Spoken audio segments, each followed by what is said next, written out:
नमस्कार, मी मनोहर पवार. आपण आलोय आंबोली घाटामध्ये डिजिटल मीडिया पत्रकार संघटनेच्या वतीनं उद्या गोवा येथे राष्ट्रीय अधिवेशन आहे. त्यानिमित्तानं आपण सांगली जिल्ह्यातील टीम घेऊन या ठिकाणी खास करून उपस्थित झालेले आहेत. आज आपण सायंकाळी 6 ते 7 वाजता गोवा येथे पोहोचणार आहोत. उद्या सकाळी 9 वाजता या ठिकाणी राष्ट्रीय अधिवेशनाला या ठिकाणी सुरुवात होणार आहे. या अधिवेशनाचं उद्घाटन गोवा राज्याचे मुख्यमंत्री माननीय डॉक्टर सावंत यांच्या उपस्थितीमध्ये या ठिकाणी संपन्न होणार आहे. गोवा राज्यातील अनेक मंत्री व महाराष्ट्रातील अनेक मंत्री, आमदार व डिजिटल मीडिया पत्रकार संघटनेच्या अनेक पदाधिकाऱ्यांच्या उपस्थितीमध्ये हे अधिवेशन या ठिकाणी संपन्न होणार आहे. सांगली जिल्ह्यातील मोठी टीम घेऊन आपण या ठिकाणी या अधिवेशनासाठी जातो आहेत. आमच्या समवेत या ठिकाणी जत तालुक्याचे अध्यक्ष आहेत माननीय प्रकाश कर्णिकर, सांगलीचे आमचे सांगली बुलेटिनचे संपादक आहेत माननीय बाळासाहेब मलमे, यांच्यासह आमचे सर्व पत्रकार या ठिकाणी खास करून उपस्थित आहेत. 4 ते 5 गाड्या घेऊन आपण या अधिवेशनासाठी खास करून जातो आहेत. आत्ताच नुकतंच आपण खास जेवण्यासाठी या आंबोली घाटामध्ये आपण थांबलेलो आहेत. एक निसर्गरम्य परिसरामध्ये एक वेगळं लुक या ठिकाणी आहे. या ठिकाणी आपण 5 मिनिट थांबून आपण अधिवेशन कशा पद्धतीनं त्या ठिकाणी संपन्न होणार आहे हे आपण आपल्या सर्व प्रेक्षकांना आपण सांगणार आहोत. पत्रकारिता करत असताना सुद्धा पत्रकारांच्या अनेक अडचणी आहेत. या अडचणींना सामोरे जाताना अनेक वेगवेगळ्या अडचणी या ठिकाणी निर्माण होत आहेत. त्या अडचणीवरती मात करण्यासाठी हे दरवर्षी या ठिकाणी अधिवेशन होत आहे. या अधिवेशनामध्ये पत्रकारांच्या अनेक समस्या आहेत. त्यामध्ये पत्रकारांच्या 4 व्हीलर गाड्यासाठी टोल माफ झाले पाहिजे. महाराष्ट्र व इतर देशातील सरकारांच्याकडून पत्रकारांना या ठिकाणी पेन्शन योजना सुरू झाली पाहिजे.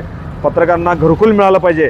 त्यानंतर पत्रकारांना वेगवेगळ्या ज्या योजना आहेत या ठिकाणी त्या योजना मिळाल्या पाहिजे. पत्रकारचं एक वेगळं महामंडळ या महाराष्ट्रामध्ये किंवा या देशामध्ये स्थापन झालं पाहिजे. यासाठीच हे अधिवेशन आहे. या अधिवेशनामध्ये वेगवेगळे चर्चा आणि वेगवेगळे तज्ज्ञ लोक त्या ठिकाणी येणार आहेत. माझ्या समवेत त्या ठिकाणी करगणी साहेब उपस्थित, त्यांना आपण विचारूया अधिवेशनाची कशा पद्धतीनं तयारी झालेली आहे. अधिवेशनाची अत्यंत जे तयारी झालेली आहे त्या ठिकाणी गोव्याच्या, खास करून अधिवेशनाला गोव्याचे मुख्यमंत्री सावंत साहेब सुद्धा या ठिकाणी उपस्थित राहणार आहेत. त्यानंतर महाराष्ट्रातील बरेच जे मंत्रिमंडळामधले वरिष्ठ नेते मंडळी आहेत त्या ठिकाणी त्या कार्यक्रमात उपस्थित राहणार आहेत. आमच्या संपूर्ण तालुक्यासह जिल्ह्यातील दिग्गज मंडळी, आमचे खास मित्र बाळासाहेब मलमे या अधिवेशनाला सांगलीहून येत आहेत. त्यानंतर आमच्या जत तालुक्यातील सुद्धा टीम भरपूर. त्यानंतर एकंदरीत त्या दिवसात जे तयारी दिसून येते. गेले 4 दिवस तुम्ही तयारी करताय जत तालुक्याची, कशी तयारी झाली? तयारी अत्यंत जबरदस्तीनं, त्यानंतर सगळ्याच सहकार्याच्या माध्यमातून तयारी जोरदार झालेली आहे. त्यानंतर या अधिवेशनासाठी खास आपण रस्त्यात येताना जेवणाचा स्वाद घेतला. त्यानंतर आज हे आता आंबोलीमध्ये तुम्ही चहावरती ताव मारलेला आहे. चहावर ताव, खऱ्या अर्थानं या इकडं पावसाळ्यात येण्यासारखं खरं तर या ठिकाण आहे. इथलं आंबोलीचा जो धबधबा आहे विशेष करून या ठिकाणी पाण्यासारखं खास आहे, पण तो आता सध्या उन्हाळा आहे. त्यामुळे या आपण धबधब्याचा सध्या काय पत्रकारांच्या काय समस्या घेऊन तुम्ही निघालाय अधिवेशनासाठी? काय समस्या आहेत पत्रकारांच्या? अनेक अडचणी, अनेक समस्या आहेत. गेल्या अनेक दिवसापासून ह्या प्रलंबित आहेत. आमचे जे राज्याध्यक्ष आहेत माने साहेब, त्या माने साहेबांनी या माध्यमातून संघटनेच्या माध्यमातून सोडवण्याचा जो प्रयत्न करत आहे सध्या, हे 3रं अधिवेशन आहे गोव्याला. या अधिवेशनाच्या माध्यमातून अनेक प्रश्न मार्गी लागण्याची शक्यता आहे आणि देश लेवलची संघटना असल्यामुळे देश लेवल माध्यमातून विविध समस्या, डिजिटल मीडिया एकत्र आलेला आहे. डिजिटल मीडिया एकत्र आलेला आहे. यामध्ये या डिजिटल मीडियाच्या माध्यमातून जसा काळ बदलत आहे त्यानुसार आपण डिजिटलमध्ये रूपांतर झालेलो आहोत. त्यामध्ये विविध प्रश्न सोडवण्यासाठी अधिवेशनाची गरज आहे.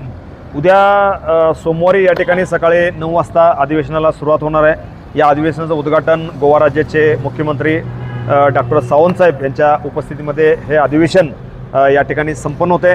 दिवसभर वेगवेगळे चर्चासत्र आहेत. डिजिटल मीडियाच्या माध्यमातून कशा पद्धतीनं पत्रकारिता इथून पुढच्या काळामध्ये जाणार आहे. त्यामुळे जर आता बघितलं तर AI तंत्रज्ञान या ठिकाणी आलेलं आहे. त्या तंत्रज्ञानाचा वापर करून सुद्धा डिजिटल मीडिया पत्रकारिता कशा पद्धतीने केली पाहिजे यावरती सुद्धा चर्चासत्र त्या ठिकाणी होणार आहे. एकंदरीत डिजिटल मीडियाचं भवितव्य यापुढे कसं असणार आहे, काय वाटते तुम्हाला? खऱ्या अर्थानं जसं काळ बदललेला आहे आणि त्या काळानुसार जे AI सध्या तंत्रज्ञान आलेलं आहे, AI तंत्रज्ञान सुद्धा ऊसाची शेती सुद्धा अत्याधुनिक पद्धतीने केली जाते. या पद्धतीनं बारामतीला त्याचं जे AIचं सेंटर तिथं सुरुवात झालेली आहे. आणि या डिजिटलच्या माध्यमातून जे नवीन तंत्रज्ञान आलेलं आहे ते सगळ्यांनी आत्मसात करून पत्रकारितेमध्ये नव्याने संधी ज्या आहेत त्या संधीचा कशा पद्धतीने उपयोग करता येईल ह्यासाठी तिथं विशेष करून प्रशिक्षण आहे। या प्रशिक्षणा माध्यमातून नवीन जे वार्ताहर किंवा जे पत्रकार होत आहेत त्यांना कशा पद्धतीने या तंत्रज्ञान वापरून पत्रकारिता करायचा आहे या माध्यमातून आपल्याला समजून येईल आणि या काळानुसार असं बदल व्हायला पाहिजे त्यासाठी ही आपली संघटनेकडून प्रयत्न सुरू आहे। आपण आता एक वेगळी महाचर्चा आपण आंबोलीच्या घाटामध्ये घेतोय। तर पत्रकारांच्या सुद्धा अनेक समस्या आहेत। पत्रकारांना अगदी तुरळक मानधन दिलं जातं, त्यानंतर पत्रकारांना जे आपण फोर व्हीलर गाड्या त्यांना टोल माफी झाली पाहिजे, शासनाकडून त्यांना मानधन मिळालं पाहिजे जसं कलाकारांना मानधन मिळते। पत्रकार हा सुद्धा एक कलाकारच आहे, समाजाला दिशा देण्याचं गेली अनेक वर्षे काम करतोय। अगदी बाळशास्त्री जांभेकर पासून ही पत्रकारितेला जोरदार सुरुवात झालेली आहे आणि आता जर बघितलं तर शासनाचं मानधन सुद्धा या पत्रकारांना मिळालं पाहिजे, शासकीय घरं मिळालं पाहिजे, त्यानंतर पत्रकार भवन झालं पाहिजे। यावरती सुद्धा त्या ठिकाणी मंत्र्यांच्या उपस्थितीमध्ये जोरदार चर्चा होणार आहे। पूर्ण दिवसभर गोवा येथील पणजी येथील कला अकादमीच्या या सभागृहामध्ये या ठिकाणी हे चर्चासत्र आणि अधिवेशन या ठिकाणी संपन्न होणार आहे। एकंदरीत देशभरातील पत्रकार त्या ठिकाणी उपस्थित होणार आहेत। काय सांगता येईल तुम्हाला? खऱ्या अर्थानं अत्यंत माने साहेबांनी जे राज्याध्यक्ष आहेत संघटनेचे माने साहेबांनी अगदी अत्यंत नियोजनबद्ध याचं अखिल भारतीय अध्यक्ष अखिल भारत ते नियोजन केलेलं आहे त्यांनी। खास करून गोव्याला घेतलं तर सगळ्यांना सेंटर होईल, एक ठिकाण होईल आणि त्या निमित्तानं सगळे एकत्र येतील आणि त्या निमित्तानं पत्रकारांचे प्रश्न सोडवण्यासाठी त्याचा प्रयत्न केला जाणार आहे। त्यासोबतच नवीन होणाऱ्या ज्या बदल आहेत त्या बदलाच्या कशा पद्धतीने बदल होत आहेत कशा प्रकारे बदललं पाहिजे या माध्यमातून हे सांगितलं जाणार आहे। त्यानंतर उद्याचं जे प्रशिक्षण आहे दिवसभराचं अत्यंत चांगल्या पद्धतीने सगळ्या माझ्या पत्रकार बांधवांना खास विनंती आहे माझी की या माध्यमातून समोर यावं आणि या प्रशिक्षणाला लाभ घ्यावा खऱ्या अर्थानं आणि जे नवीन तंत्रज्ञान आत्मसात करून समाजापुढं चांगलं काम करण्यासाठी खाली उतरलं पाहिजे अशा प्रकारची एक अपेक्षा आहे। एकंदरीत बघितलं तर अनेक जे तरुण पत्रकार आहेत किंवा तरुण युवती पत्रकार आहेत, काही तुरळक लोक या पत्रकारितेकडे येताना दिसत आहेत। मात्र तुम्हाला असं वाटतंय काय प्रत्येक नवीन माणसाने सुद्धा या पत्रकारितेमध्ये आलं पाहिजे आणि अभ्यास केला पाहिजे असं वाटतंय का तुम्हाला? खऱ्या अर्थानं नवीन युवकांनी या ठिकाणी इकडे येणं वळणं गरजेचं पण आहे, पण त्या माध्यमातून जे मानधन मिळतं अल्पशा मानधन मिळतंय, तुरळक मानधन मिळतंय, तुरळक अत्यंत